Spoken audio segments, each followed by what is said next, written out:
গাজীপুর মহানগরীর পুবাইল থানা পুলিশ পৃথক অভিযানে দস্যুতা, মাদক, ডাকাতি প্রস্তুতি ও ছিনতাইয়ের ঘটনায় মোট 7 জনকে গ্রেপ্তার করেছে পুবাইল থানা পুলিশ।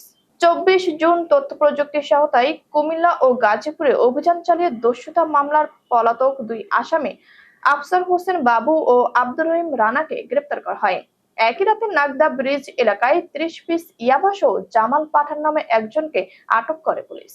এছাড়া সুকুন্দিরবাগ এলাকায় ডাকাতির প্রস্তুতিকালে অস্ত্রসহ গ্রেপ্তার করা হয় 3 জনকে: সাব্বির হোসেন রনি, মোহাম্মদ শাহাদাত হোসেন হৃদয় ও সোহেল।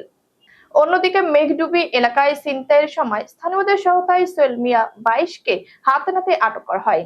তার বিরুদ্ধে আরও একটি ছিনতাইয়ের অভিযোগ রয়েছে।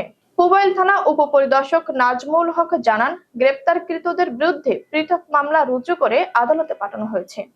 এই টোটাল প্রতারণা চক্রের যে বিষয়টা চায়না থেকে আপনার হলো এইটা পরিচালনা করে চায়নার এজেন্ট হিসাবে এই যে যে আপনার যে চায়না নাগরিক আমরা করছি মাহফুবিন এখানে এসে বাংলাদেশে কিছু মানুষের সহায়তায় এই প্রতারণা চক্রটা চালায়। মূলত তারা অনলাইন ভিত্তিক যে টাকাটা তারা করে এটাকে কনভার্ট করে বিটকয়েনের নাম শুনেছেন আপনারা, এসডিটি, এইভাবে তারা প্রতারণা করে। মূলত সার্ভারটা বা যত ধরনের এগুলো চায়না থেকে তারা অপারেট করে। সে শুধুমাত্র তাদের একটা এজেন্ট। এই এজেন্টের মাধ্যমে এখান থেকে লোকজন কালেক্ট করে বা তাদেরকে করে প্রতারণার টাকাটা তারা এভাবে পাচার করে।